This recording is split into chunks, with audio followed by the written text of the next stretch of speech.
The thing she feels great about is there's nothing missing from their resumes. They've accomplished everything they set out to here.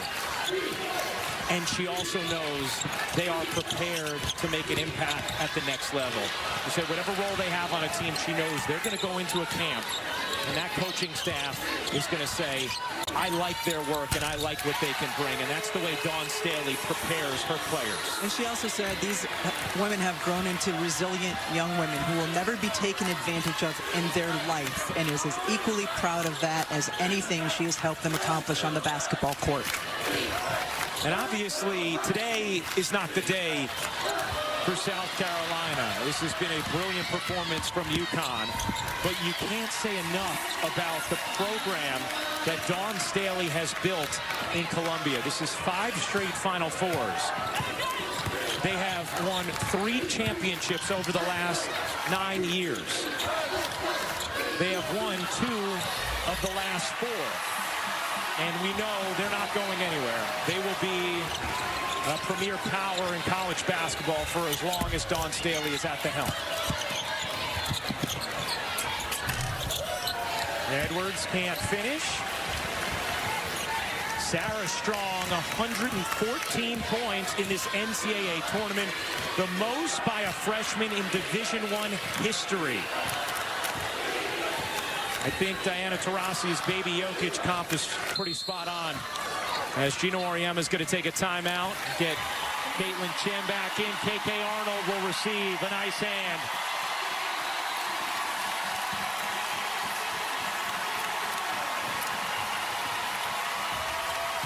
.220 to go.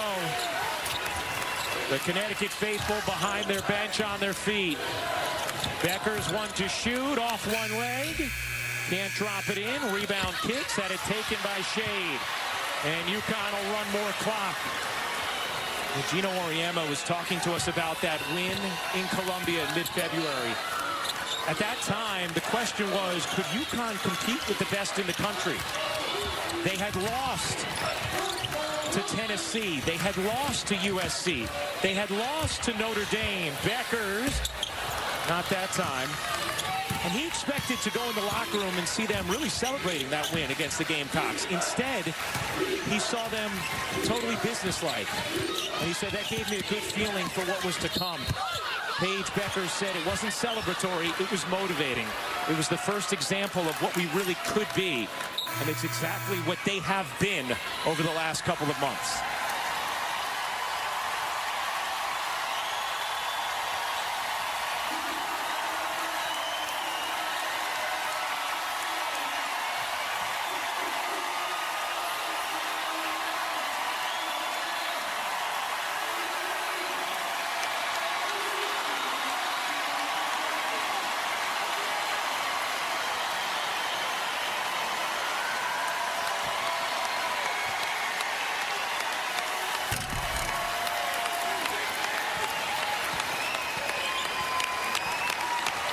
The emotion pouring out of Paige Beckers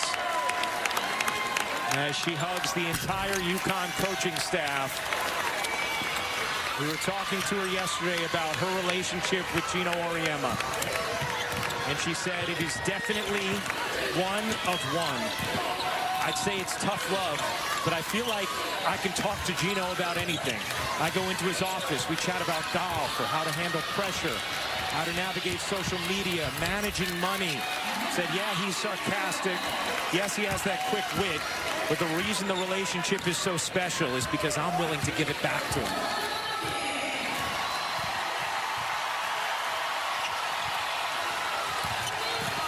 Under 1 minute to go.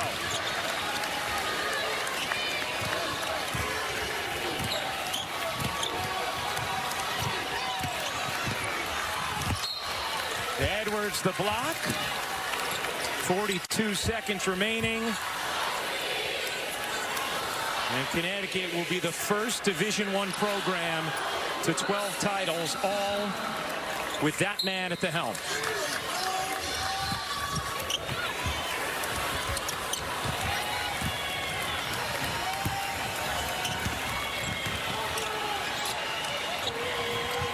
For Wiley, buries the three.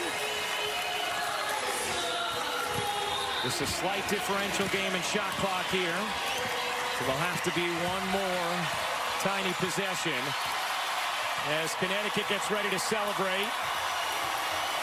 Gina Cross, the official, telling the bench, hey, it's going to be a violation, so don't quite run on the floor yet.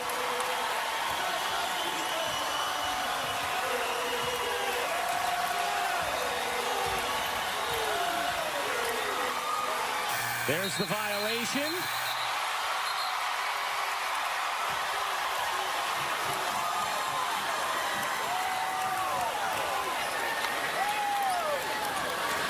And there's the buzzer.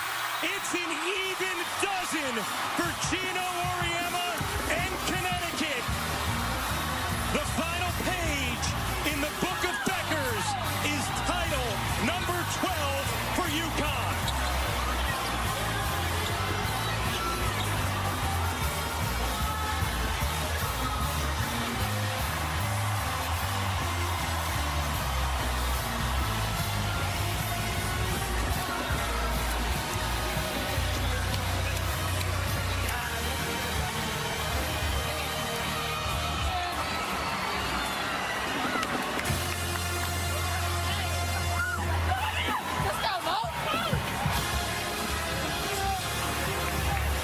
Gino Auriemma is with Holly Rowe. Coach Auriemma, it's been a while. 2016, the last time you and your team felt this way. Go through that handshake line and hug your kid. What does it mean to you? You know, you just never know if you'll ever be back in this situation again. And there were so many times when, you know, I think we all question, like, have we been here too long? You know, has it been time? And yet we kept hanging in there and hanging in there. And it's because these players make me want to hang in there every day. And this team has changed so much from the beginning of the season. If people only knew. We had a preseason scrimmage. We lost the scrimmage. I thought we wouldn't make the NCAA tournament.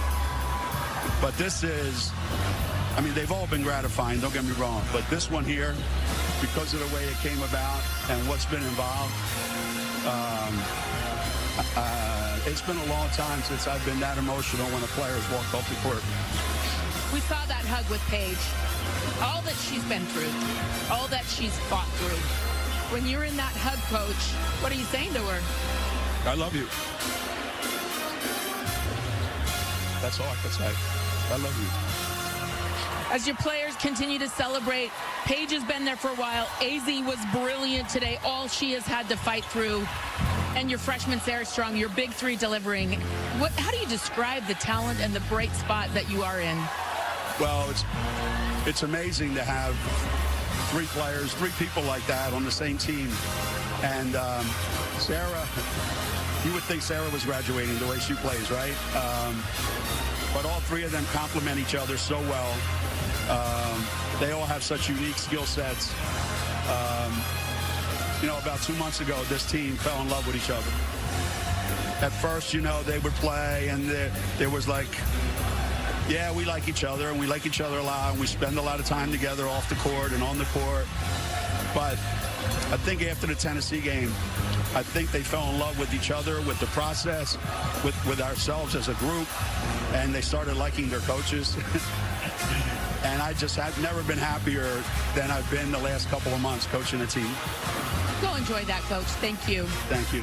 Appreciate it, Holly. Well, Gino Auriemma, very emotional, reflecting upon this team and his time with Paige Beckers. What a performance from AZ Fudd in this one with 24 after she had struggled so mightily in the 2022 championship game against South Carolina, had been limited to just 16 minutes and 3 points. She comes through. So does Paige Beckers, who has that championship. Holly? Coach Auriemma just told us he's never had the feelings he did when he hugged you as you came out of the game. What was that like for you, Paige, walking off the floor champion and greeting him? unreal. Just so much gratitude for everything this program has meant to me, for how much my teammates mean to me. And this is from the top to the bottom. Our managers are here from stores. Our practice players are here from stores. And they made us work our butt off this entire year.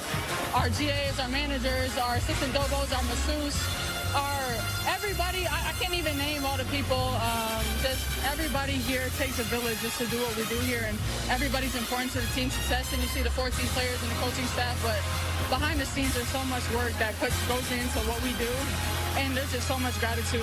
And the strength conditioning staff, Hootie and Janelle, have had their hands full the last couple of years, so to reward all their hard work, I can't even put into words what's happening right now.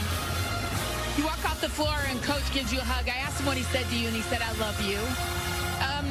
He's had to pour into you, and it hasn't always been easy. How has he gotten the best version of Paige Bueckers? Yeah, he told me he loved me, and I told him I hated him. So, no, I love that. I love that man like more than words can describe, and there's a lot of times I don't, but it's because he's challenging me and making us all better in ways we never even knew we could, and he always has our back. That's the thing. Like, sometimes it feels like he's on you and he has nothing but bad things to say, but he always has belief. He always has your back, and just the relationship that we have, I can't even put into words. It took a long time for you to become a champion. I know you had your COVID year messed up in high school. You've had to wait and wait and wait for this moment, Paige. As you celebrate and the confetti's coming down, how do you feel so grateful that you were patient and waited? Yeah, if I could say one thing, it would be to stand firm in who you are. There's a lot of people who write you off. There's a lot of narratives that can be try to put you in a box, tell you got to do this, you got to do that, you got to be more like this player, you got to be more like that player. Stand firm in who you are. There's people that doubt you because they think you're doing it on your strength alone. We lean on God's strength here. And through God's power, for God's purposes, we're not doing this alone. And we have a village that we lean on. And just do it for the people who believe in you.